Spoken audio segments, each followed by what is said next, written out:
Welcome to the Conscious Classroom podcast, where we're exploring tools and perspectives that support educators and anyone who works with teens to create more conscious, supportive, and enriching learning environments.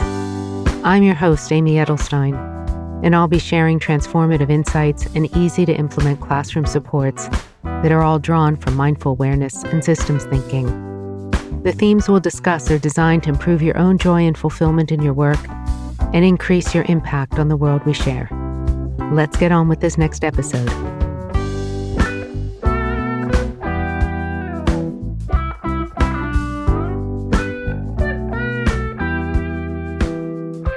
Hello, welcome to this episode of the Conscious Classroom. My name is Amy Edelstein. Today I want to talk about the power of purpose. It's something that is essential for the development of our youth's higher potentials, and it's something that is missing from our ongoing discussions with adolescents and within their school curriculum. And I'd like to explore the value of purpose, the need to dialogue with teens about purpose, and the ways to begin to weave that into all of our educational curriculum, to our practices of mindfulness, why we're practicing, how we discover who we are, and to our sense of obligation to foster a greater sense of purpose and direction for our youth. William Damon, the great educator, wrote a very profound book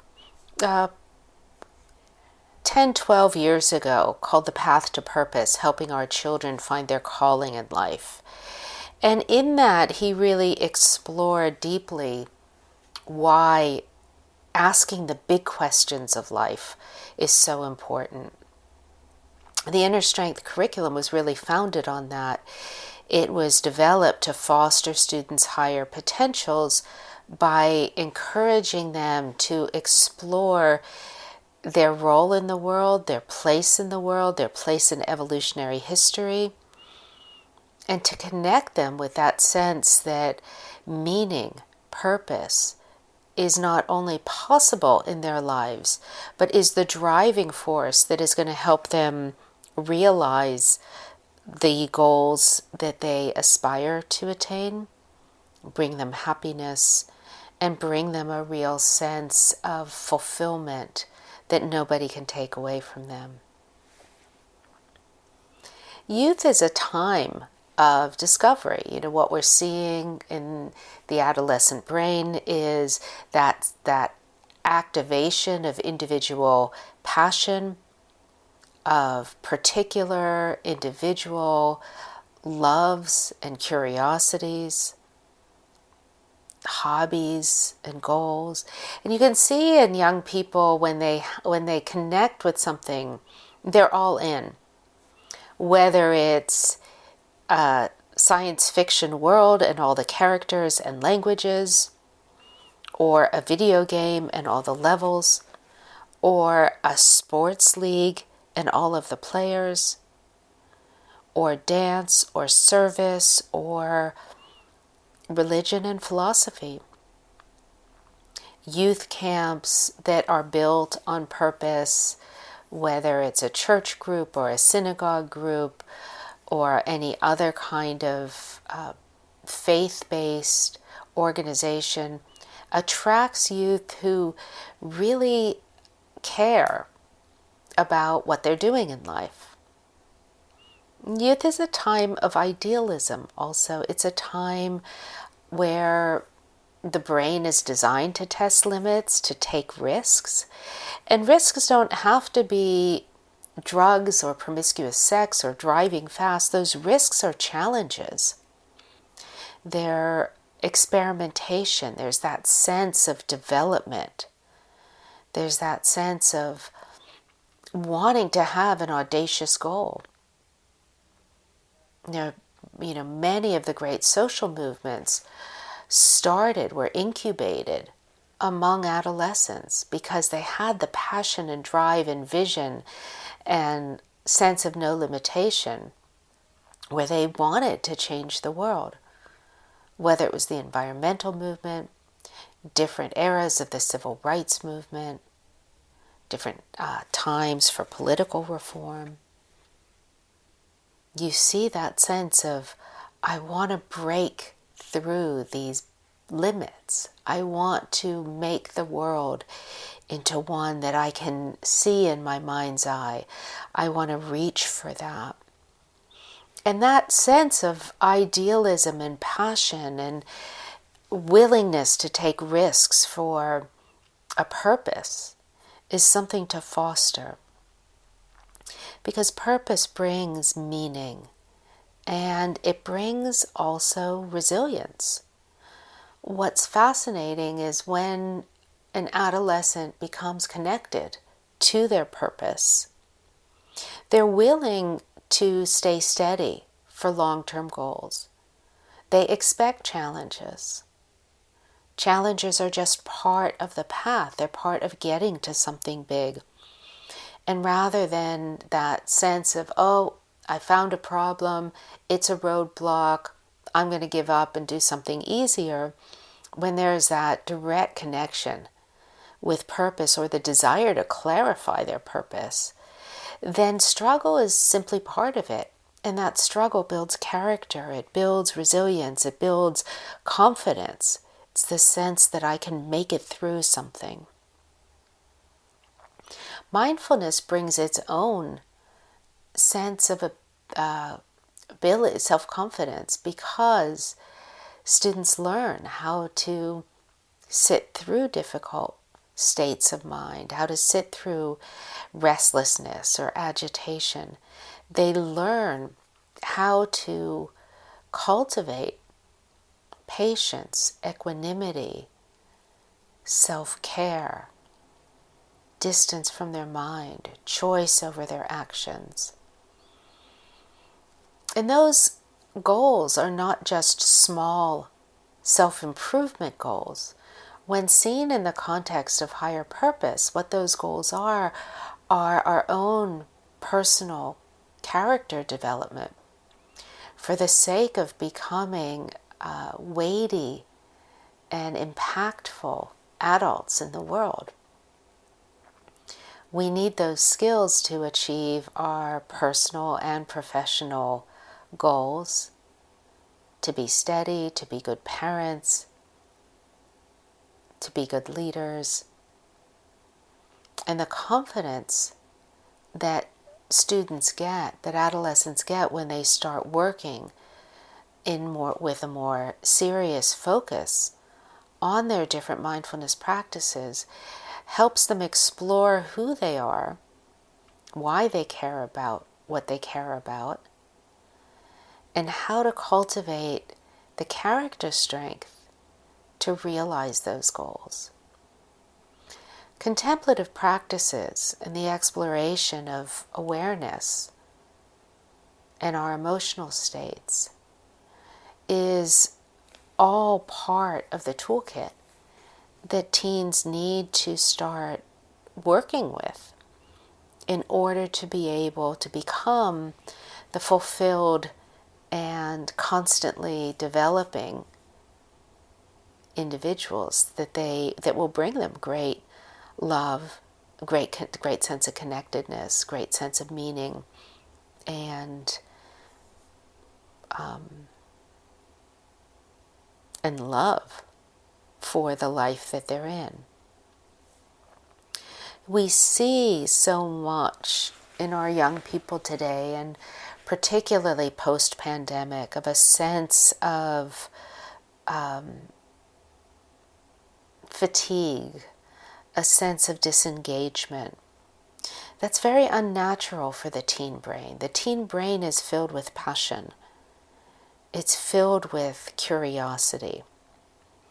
And the boundaries that the pandemic set up, the fear that it inculcated in us, the lack of guidance and mentorship and presence of inspiring adults has really left this generation adrift. We can change that sense and provide rudder, provide that understanding of how to set a goal and take forward movement for our teens simply by engaging them in an inquiry. The way I approach a conscious classroom has more to do with our sense of curiosity and discovery and ability to ask questions that matter than any particular specific tool in and of itself. Our youth need good questions, and they need a sounding board. Why are you doing this? What do you hope to accomplish? What's your higher goal? And why is it important to you? When you come to the end of your life and you look back, what do you want to be remembered for? What mark do you want to make? Now, whether that's being a beautiful and inspiring and loving parent, whether it's being a teacher and inspiring others, whether it's pursuing contemplative practice and evolving one's own humanity, or it's being a research scientist and working on environmental problems and coming up with solutions, or it's a fashion designer bringing a sense of color and shape and joy into our daily way of dressing ourselves. Any of those purposes is not just an end in itself. It connects with the love of the student to an impact in the world. Wanting to be a noble human being influences all those around us and contributes to society. Wanting to solve environmental problems contributes to society around us. Wanting to raise a loving and stable family contributes to society. Wanting to be an active in our political world with integrity, with morality, with care for all, with vision for the possible, contributes to our society. Asking young people why they feel passionate about what they do, what's it for, helping them see the bigger context that they exist in. We all exist in a social world. This can help them really set their direction, even though they'll change and discover new things, even though the passions of their youth may not become their expression as adults. The sense of caring for something deeply, realizing the unity of individual purpose and greater purpose, is something that will stay with them the rest of their lives. Finding those loves and that sense of the value of searching for meaning helps students realize that happiness isn't a drug we take, or just a vacation that we aspire to, or having a lot of money to buy what fulfills our every little need. Happiness comes from the process of being on a noble quest. We gain our steady direction by keeping our eyes far ahead of us, keeping our vision focused way in the distance. It's like driving a car. If you focus on just the 10 feet in front of you when you're on the highway, you end up swerving and not being aware. When you focus on the far distant point, your driving becomes smooth. You see what's close and you see where you're headed. You see the curves that are coming. You adjust along the way. And that is really where we want to train our young people's attention. We want to train them to look into the future. We want to train them to see the context that they're living in, even as they focus in more deeply on their own passions and their own loves. Teens will experience their own loves and passions, but key questions and discussions in an ongoing way help them learn how to engage with those passions in a way that is meaningful. It helps them find what they're looking for. It helps them have a sense that the process of stumbling around is not a process of being lost.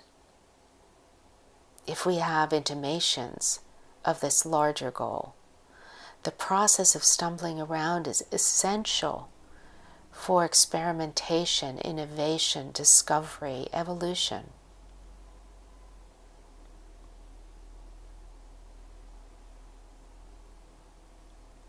As I work with students in my classes last week, we started our new semester and went around the room and asked each of the students what they hoped to get out of the class. And I gave them some examples.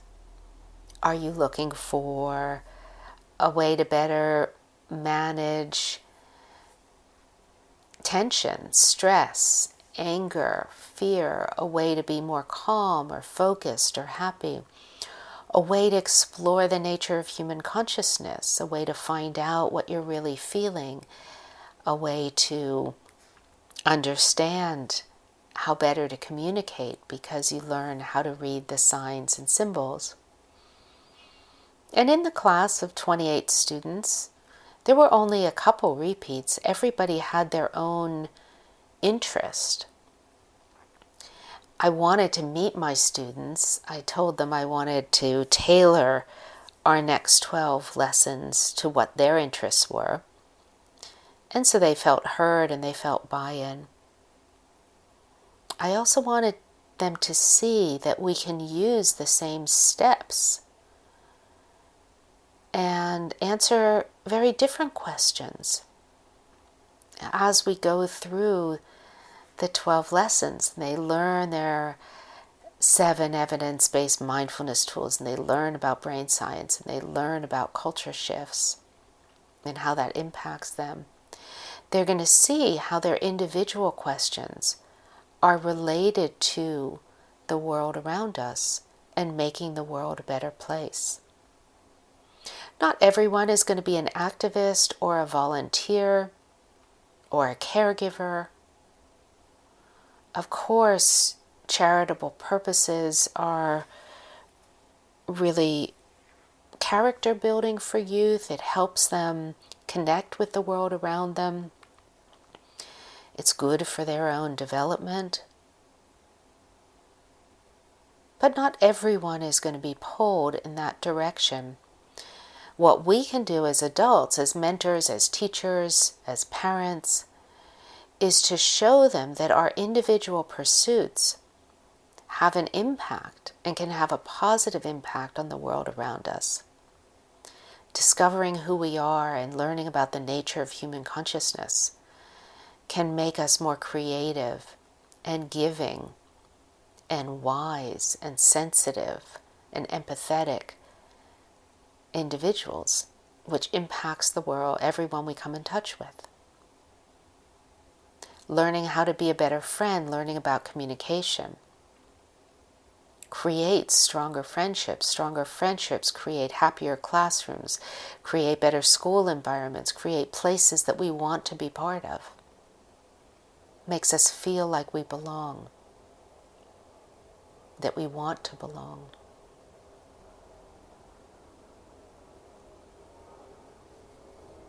Having a big view on purpose and seeing it as a primary goal or task or assignment of the adolescent stage of development will help guide all of our mentorship and education.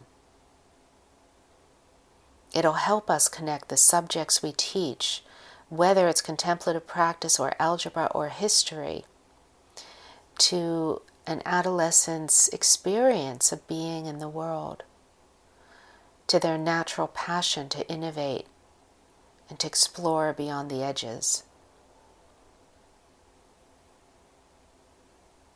Helping guide them to develop and articulate their long-term goals and the way their long-term goals relate to their everyday actions will really help them cultivate that sense that they're here for a reason and they're here for the long haul, and that their life isn't fragmented.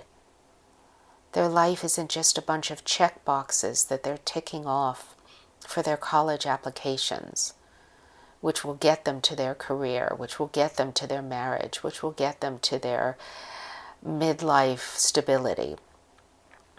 Life is not check boxes that we're ticking off. Life is vibrating, pulsating with meaning. Life is important. It has significance. Our curiosity, our questions, our actions have repercussions. They have effects on those around us. They have impact.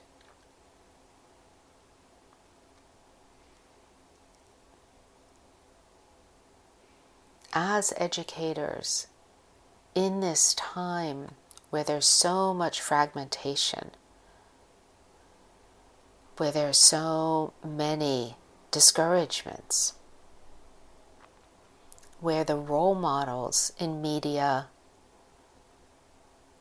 and in our elected officials are focused on short-term satisfaction and gratification, short-term wins, and even self-aggrandizement or aggrandizement of one's own political party as against the other rather than the good of the whole, has narrowed our discourse, and it's given teens fewer examples of what it means to strive for purpose. We want to bring that back. We want to bring back that sense that purpose is the essence of what adolescents should be filled with. Their thoughts, their discussions, even their games should be filled with that sense of possibility.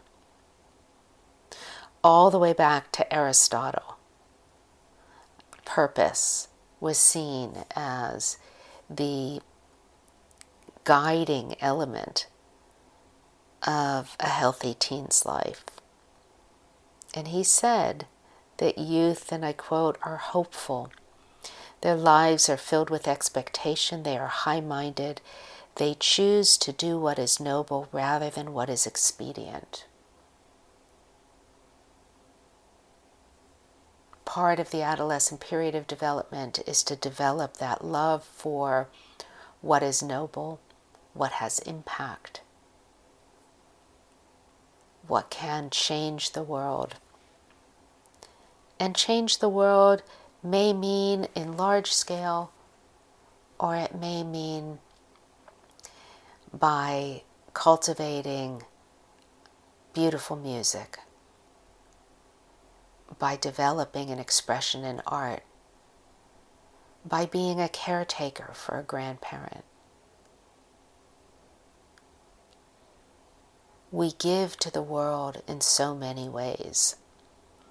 Our job as adults is to help students see that they give to the world in so many ways, and also to help them see that every action is going to have an impact in the world. So we want to have that positive impact.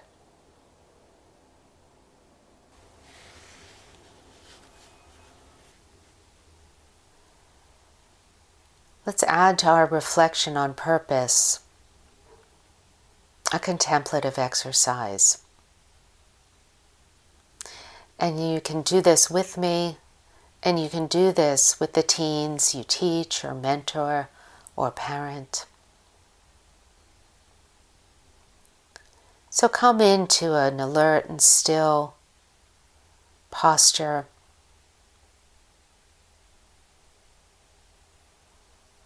Allowing your thoughts to settle, your tensions to recede into the background,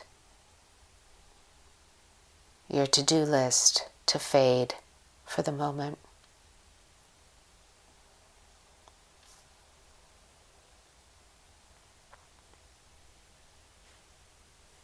And now bring your mind's eye to yourself.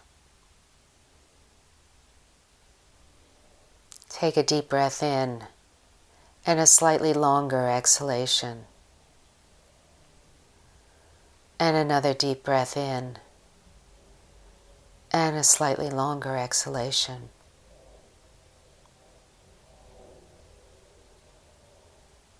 And another deep breath in and a slightly longer exhalation.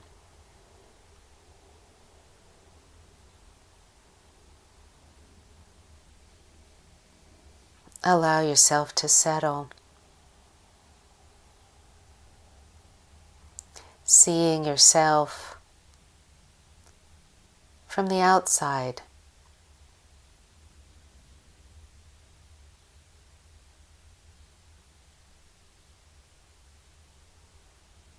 Now think about what you care most about achieving in life.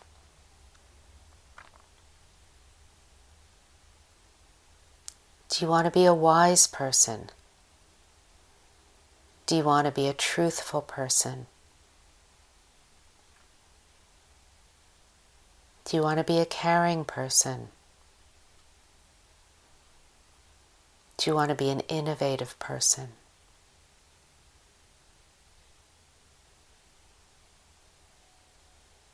Think about the different qualities, the highest ideals for a human being. Which are the ones that speak to you most? Bring those qualities to mind and let's sit in silence as you allow those qualities to take hold in your heart.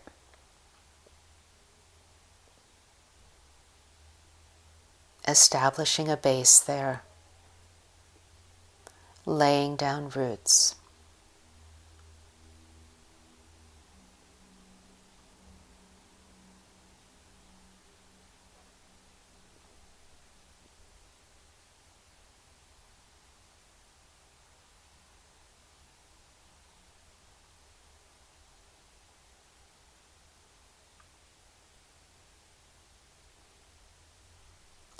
Keep your attention there.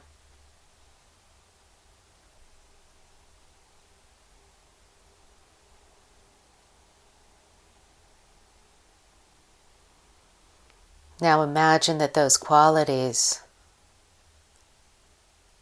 could permeate your whole body, just like water permeates our whole body, and that wisdom, compassion, integrity, creativity, love, truthfulness, strength, or whatever qualities you feel most connected to. Let them permeate your being.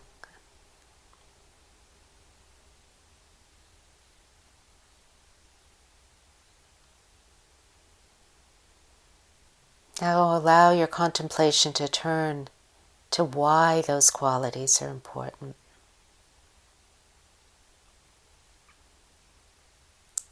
Do you want to be wise to make good decisions and to lessen conflict with others? Do you want to be compassionate to uplift those who are suffering? Do you want to be kind to bring joy into the world?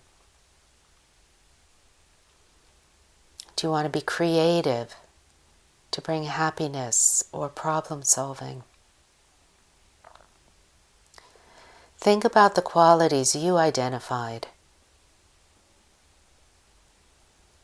Now think about why. What is their purpose? What is their purpose in the world? And why do you, individually, feel connected to those qualities, to that way of having impact, to that positive outcome?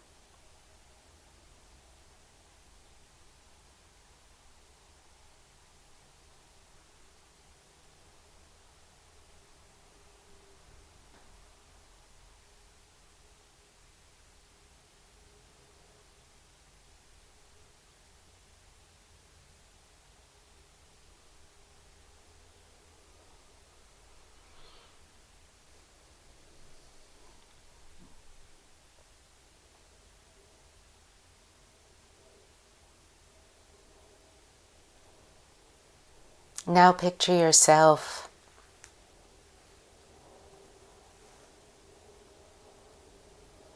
20 years from now, no matter how old you are at the moment, close enough so that we can see it, far enough so that we can't imagine. And allow yourself to imagine how you will feel as you build those qualities, as they have that impact in the world, as your presence on earth touches people around you. And imagine the strength, the confidence, the joy, the successes, the lessons learned from wrong turns, the hurdles you tripped over, the hurdles you overcame, as you pursued that purpose, as you developed those qualities, as you strengthened yourself, as you brought meaning into your life, as you uplifted those around you.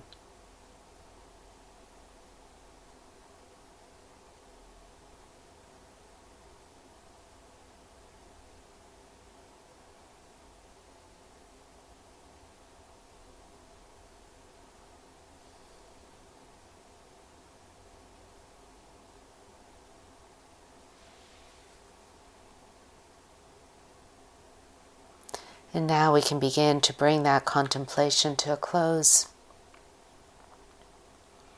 Remembering that in any conversation, in any activity, in any way we mentor, educate, or parent, we can bring this guiding inquiry around purpose and passion and impact and goals into our dialogues with young people and help them shape their own process of growth and discovery, helping them find a direction that only they can discover, and yet you as an adult in their lives can help give shape to. Thank you so much. Be well. Thank you for listening to The Conscious Classroom. I'm your host, Amy Edelstein. Please check out the show notes on innerstrengthfoundation.net for links and more information. And if you enjoyed this podcast, please share it with a friend and pass the love on. See you next time.